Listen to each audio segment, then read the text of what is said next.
25 जनवरी को सुबह तकरीबन 3:30 बजे से लेकर 3:40 के बीच में एक घुसपैठिए को गोली मारी गई है। चिकन नेक कॉरिडोर के बीचों बीच सिलीगुड़ी में इंडियन आर्म्ड फोर्सेस, नाम है डेविल स्ट्राइक। और आप एक बार इमेजेस देखिए, यहाँ पे पैराशूट रेजिमेंट पहुंचती है। इस वक्त जितना शोर बांग्लादेश के इदारे और सियासतदान मचा रहे हैं, अगर इंडियन आर्मी ने इसका 10% भी कर दिखाया तो मैं कहती हूँ 10 मिनट के अंदर अंदर बांग्लादेश का नामो निशान ही सफाई हस्ती से मिट जाएगा। कुपी बॉर्डर आउटपोस्ट है, वहां पर 7 से 8 बांग्लादेशी घुसपैठिए भारत के इलाके में घुसपैठ कर रहे थे। जैसे ही बीएसएफ जवानों को इस हरकत का पता चला, उन्होंने 2 से 3 राउंड गोलीबारी की। जंगी जुनून का मुजाहरा किया जा रहा है हिंदुस्तान की जानिब से। सबको पता है, आज पूरी दुनिया इस चीज़ को जान गई है कि इसके पीछे क्या मकासद और क्या महरक़ात क्या। ख़वातीन हज़रात, इस वक्त तक लोग पाकिस्तान में वीकेंड में सोए हुए हैं और उनको शायद अभी इस बात का अंदाज़ा नहीं कि कितना बड़ा बम है कि जो वाशिंगटन डीसी से फोड़ा जा चुका है। देखिए, हुआ कुछ यूं है कि अमेरिका ने बांग्लादेश की एड स्टॉप कर दी है। बांग्लादेश में ज़बरदस्त प्रेजेंस अभी तक उनकी है। उन्होंने अपने इंटेलिजेंस का जो नेटवर्क है वो अभी तो उन्होंने पूरा नहीं वाइंड अप किया। सही, अभी तक उनके लोग मौजूद हैं, चाहे वो एयरपोर्ट पे हों, चाहे गलियों बाजारों में हों। हम लोग देख रहे हैं कि ये ISI वाले वहां पर आ रहे हैं और बड़ा क्लियरली बोला है कि साहब हमको जो मैसेज देना होगा हम बड़े क्लियरली देंगे और जिस तरह से देना है वो देना हमको अप्रोप्रिएटली आता है।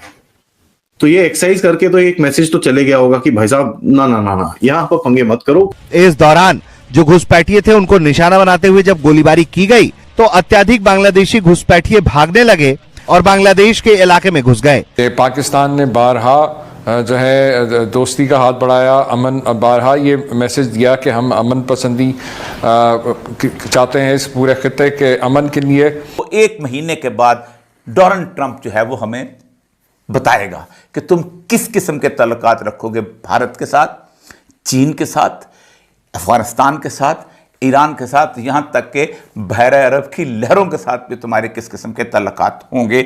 और जिस तरीके से वहाँ पर बांग्लादेश के अंदर हिंदुओं के साथ जो सलूक हुआ गवर्नमेंट चेंज होने के बाद, तख्ता उलटने के बाद शेख हसीना की, तो उनके लिए तो ये कारमा ही है। इसके तहत जो चीज़ें मैं आपके सामने रखना चाहता हूँ और जिसके बाद पाकिस्तान जिस किस्म की मुश्किलात का शिकार होने वाला है और हमें गुज़श्ता तकरीबन 1-2 साल से इसका अंदाज़ा ही नहीं था कि हमारी फॉरेन पॉलिसी अमेरिका जैसे मुल्क के अंदर और यूरोप जैसे ममालिक के अंदर किस हद तक नाकाम और नामुराद हो चुकी है कि अगले 85 दिन की मोहलत हमें मिल चुकी है और उस 85 दिन के अंदर हम अपना इमेज अमेरिका के अंदर और अमेरिका के कांग्रेसमैन्स के अंदर, अमेरिका की इंतज़ामिया के अंदर और अमेरिका के साथ साथ यूरोप के ममालिक के अंदर हम किस तरीके से उसको बेहतर बनाएंगे।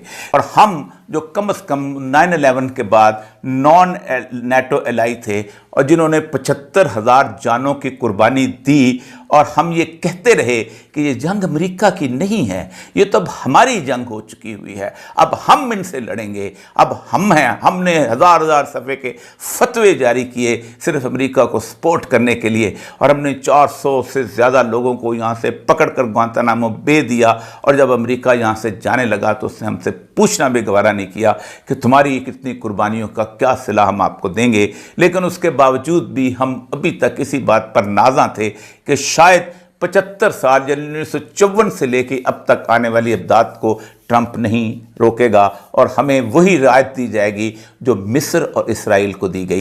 लेकिन इस सारे सिनेरियो के अंदर हमारा मामला ये हुआ है कि हमारे साथ उतना वैसे ही सलूक किया गया है यूक्रेन के साथ किया गया। हज़ारों अरब डॉलर की जो पाइपलाइन की इमदाद जो थी वो भी जो थी उसके अंदर मौजूद थी, वो रोक दी गई है और उसके साथ साथ उन्होंने अमेरिका ने अपनी इंडिया दे दिया है कि 3-4 चीज़ें मैं बताता हूं कि इन 85 दिनों में हम क्या करके दिखाएंगे कि अमेरिका की नज़रों के अंदर हम मोतबर हो जाएंगे। क्या है ये, किस पे इसके साथ मुंसलिक किस बात के साथ होगी कि हम आइंदा अपनी फॉरेन पॉलिसी जो है उसको कैसे हम डिज़ाइन करते हैं। तो 1 महीने के बाद डोनाल्ड ट्रंप जो है वो हमें बताएगा कि तुम किस किस्म के ताल्लुकात रखोगे भारत के साथ, चीन के साथ, अफगानिस्तान के साथ, ईरान के साथ, यहाँ तक के बहरे अरब की लहरों के साथ भी तुम्हारे किस किस्म के तल्लुकात होंगे। और अगर हम उस तरीके से चलेंगे तो 85 दिन का यानी 21 अप्रैल को ये रिव्यू जो है ये ख़त्म हो जाएगा और अगले 5 दिन फैसला किया जाएगा कि हमारी एड जो है हमें बहाल की जाती है। इनको अंजाम दिया गया है जिसका नाम है एक्सरसाइज डेविल स्ट्राइक। यहाँ पर आप देखिए ये हाई इंटेंसिटी जॉइंट एक्सरसाइज है जिसको कि 16, 17, 18, 19 4 दिनों के अंदर इसको यहाँ पे आयोजित किया गया था। एंड एक्सरसाइज खत्म होने के बाद इन्होंने यही इसका जो सार निकाला कि इसमें हमें पता लगा कि हमारी जो एयरफोर्स और हमारी जो आर्मी है उसके बीच में सीमलेस इंटीग्रेशन है, ऑपरेशनल एक्सीलेंस है और किसी भी प्रकार के चैलेंजिंग एनवायरनमेंट में हमारी एयरफोर्स, हमारी जो पैराशूट रेजिमेंट के जो एलीट ट्रूपर्स हैं वो काम करने के लिए सक्षम बने हुए हैं। नाउ क्वेश्चन ये आता है कि सडनली इंडिया के द्वारा ऐसा मूव, पर्टिकुलरली वो भी सिलीगुड़ी कॉरिडोर में ही ऐसा मूव क्यों लिया गया? इसके पीछे 2-3 बड़े रीजंस है। पहला बात तो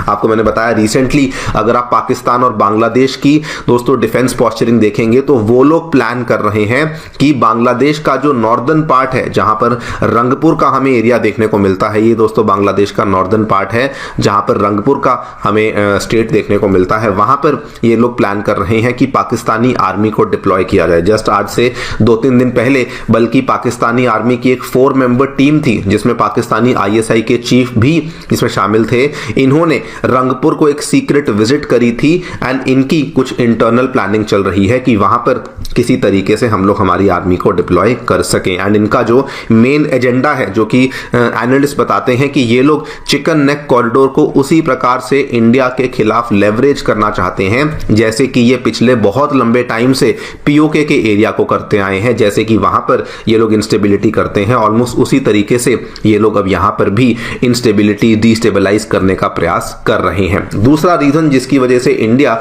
अब सिलीगुड़ी कॉरिडोर को लेकर बहुत एक्टिव हो चुका है। नमस्कार दोस्तों, स्वागत है आप लोग का हिंदुस्तानी स्पेशल के एक नए वीडियो में। दोस्तों जैसा कि आप जानते हैं कि बांग्लादेश से लगातार तकरार भारत की ओर बढ़ती जा रही है और अब एक और खबर आई है। खबर यह है कि भारत ने जो बांग्लादेश और भारत का बॉर्डर है उस पे जो बांग्लादेश की तरफ से एक भारत में घुसने की कोशिश कर रहा था उसको गोली मारी गई है। अब ये न्यूज़ कितनी सही है ये तो देखने वाली बात होगी, लेकिन जिस तरीके से भारत अब पाकिस्तान पे जैसा जो है वो वहाँ पे सुरक्षा बढ़ा रहा था, अब बांग्लादेश के बॉर्डर पे भी सुरक्षा लगातार भारत की तरफ से बढ़ाई जा रही है, क्योंकि पाकिस्तान के बाद अब बांग्लादेश भी एक ऐसा देश बन चुका है जो कि भारत का दुश्मन बन गया है।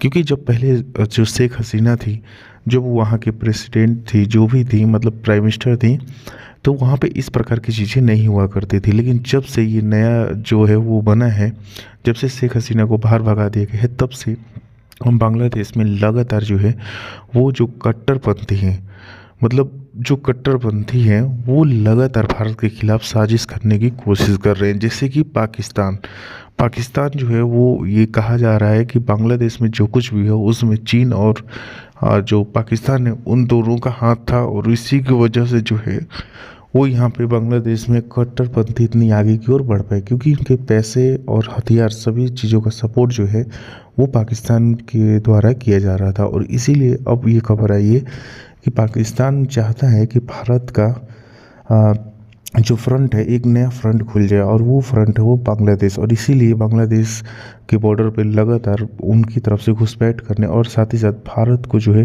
वो उकसाने की कोशिश किया जा रहा है। लेकिन अब देखने वाली बात होगी कि आने वाले दिनों में भारत और क्या क्या मेजर जो है वो यहाँ पे जो है वो चीज़ें को बढ़ाता है, क्योंकि अगर ऐसी घटनाएँ होती रही तो ये आने वाले दिनों में बहुत ज़्यादा प्रॉब्लम खड़ी कर सकता है। तो दोस्तों बस आज की वीडियो में इतना ही। वीडियो अच्छी तो वीडियो को लाइक और चैनल हिंदुस्तानी स्पेशल को सब्सक्राइब कर लें, क्योंकि मैं आपके लिए इंटरेस्टिंग वीडियो लाते रहते हैं। मिलेंगे इसी न्यू वीडियो के साथ, तब तक हिंदुस्तानी स्पेशल।